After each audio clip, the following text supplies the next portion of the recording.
Social media के मेरे दोस्तों, आपको सुनीत गोस्वामी का सादर नमस्कार।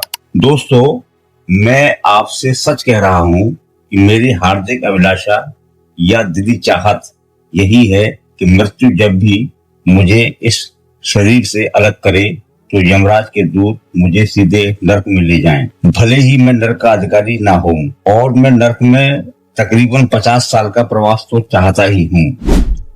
खैर चलिए दोस्तों, मैं ऐसा क्यों चाहता हूँ यह तो मैं आपसे साझा करूंगा ही। पहले थोड़ी सी बातचीत मृत्यु के बारे में हम कर लेते हैं। जब मैं इस वीडियो को बनाने की चर्चा अपने कुछ दोस्तों से कर रहा था तो उन्होंने कहा कि अरे यार, जिंदा रहते हुए मृत्यु की बात करना अशुभ होता है, किसी और टॉपिक पर वीडियो बनाओ। तो मृत्यु को लेकर दो बातों पर मैं हमेशा से विरोध में रहा हूँ।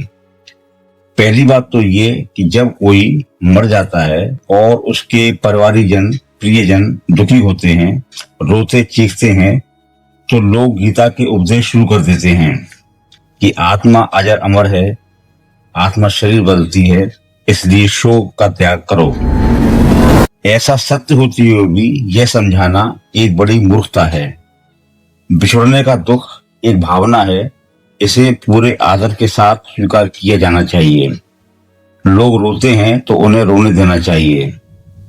समझने वाली बात है कि यह दुख स्थायी या लंबा नहीं होता, यह दुख अपने आप विदा होता चला जाता है। और दूसरी बात है कि मृत्यु को अशुभ बताना। जिस तरह से दिन अशुभ नहीं होता उसी तरह से रात भी अशुभ नहीं होती। तो अगर मनुष्य का जन्म लेना शुभ है तो मृत्यु भी शुभ है, वह अशुभ कदापि नहीं है। मेरी अपनी समझ में मनुष्य की जीवात्मा अपनी अनंत यात्रा पर रहती है।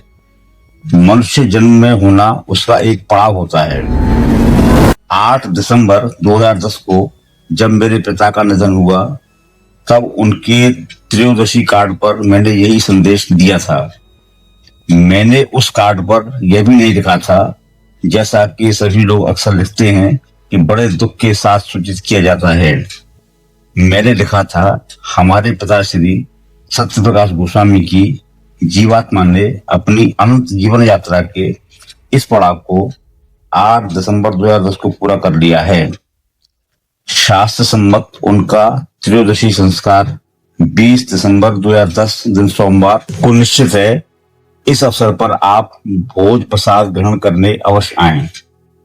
तो दोस्तों, आप समझ सकते हैं कि मृत्यु के बारे में, इसके दुख के बारे में मेरी निश्चित अवधारणाएं क्या हैं।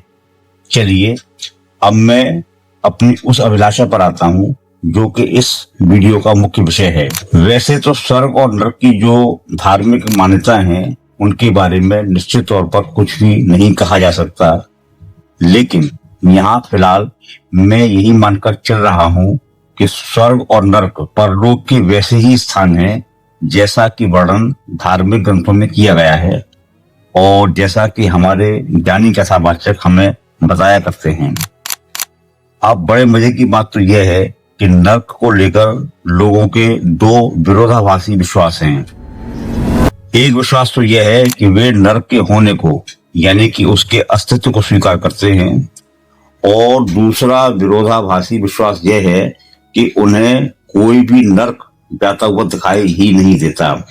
जो भी मरा उसके आगे स्वर्गवासी लिख दिया गया अथवा उसके निधन को स्वर्गवास बता दिया जाता है। अब अगर परमात्मा की विशेष अनुमति या अनुकंपा से मुझे 50 या 100 साल तक नरक में प्रवास का अवसर मिलता है तो मुझे उस सच्चाई का पता चलता रहेगा कि जो लोग मेरे जीवन काल में स्वर्ग के अधिकारी माने जाते थे वे स्वर्ग में ही गए हैं या मेरे पास नरक में आ गए हैं। अब अगर मैं 100 साल तक नरक में रहता हूँ और मेरे जीवन काल में जिनकी उम्र 25 से 50-60 साल तक की है वे अमूमन तब तक मर ही जाएंगे, तो मुझे पता चल ही जाएगा कि स्थूल शरीर छोड़ने के बाद वे अपने सूक्ष्म शरीर से कहाँ आए हैं। अगर वो नरक में नहीं आए हैं तो स्वर्ग में ही गए होंगे, और अगर वे नरक में ही आ गए हैं तो मैं उनसे पूछूंगा कि आप तो बड़े अच्छे कर्म करते थे, फिर यहाँ कैसे आ गए। हो सकता है कि मुझे राधा राधा का नाम जप करने वाले या ईश्वर के किसी भी नाम का जाप करने वाले भी नर्क में मिल जाएं। तभी मैं उनसे आधिकारिक सवाल कर पाऊंगा कि यहाँ कैसे, क्या परमात्मा ने आपके साथ अन्याय कर दिया। राजनेताओं की, खासकर उन राजनेताओं की जो सत्ता में होते हैं, सरकारें चलाते हैं, जनता का भला करते हैं, देश का विकास करते हैं, हाईवे बनवाते हैं, एक्सप्रेस वे बनवाते हैं, मेट्रो ट्रेन चलवाते हैं, स्कूल खुलवाते हैं, छात्रों को स्कॉलरशिप देते हैं, बहुत अच्छे अच्छे काम करते हैं। अगर ऐसे राजनेता भी मुझे नर्क में आते हुए मिले तो यह मेरे लिए एक बहुत ही बड़ा विस्मय होगा। संत महात्मा और खासकर कथावाचक परमात्मा का प्रचार प्रसार तो करते ही हैं, फ्री भोजनशाला भी चलाते हैं, बड़ी गौ भक्त हैं, गौशाला भी चलाते हैं। अगर ये हिंदू मुसलमानों के बीच नफरत की दीवार भी खड़ी करते हैं तो यह भी तो उस देश के लिए करते हैं जिस देश में परमात्मा बार बार अवतार लेता है। ऐसे संत महात्मा और कथावाचक तो मरने के बाद निश्चित ही स्वर्ग में जाएंगे, लेकिन मेरी जिज्ञासा तभी शांत होगी जब मैं नर्क में रहकर उन्हें वहां नहीं देखूंगा। इसी तरह कर्मों के हिसाब से मनुष्यों की कई श्रेणियां हैं।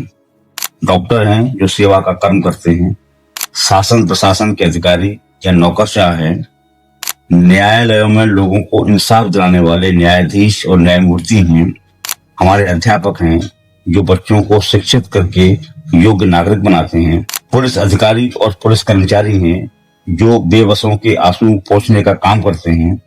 क्योंकि ये सभी लोग अच्छे कर्म करते हैं, इसलिए जीवित रहते हुए अच्छा एवं सुखी जीवन भी जीते हैं। तो कायदे से मरने के बाद इन्हें स्वर्ग में ही जाना चाहिए, लेकिन फिर भी मैं इनके बारे में कंफर्म नहीं हूँ।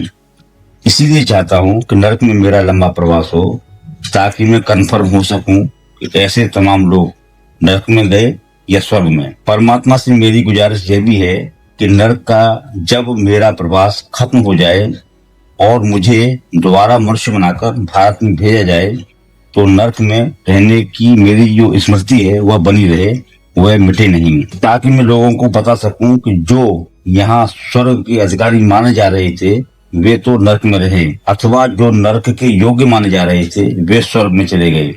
दोस्तों, आज इस चर्चा में बस इतना ही। मेरा आग्रह है कि ऐसी ही वैचारिक चर्चाओं में बने रहने के लिए आप मेरे चैनल को सब्सक्राइब करें, घंटी का बटन दबाएं और इस वीडियो को ज्यादा से ज्यादा शेयर करें।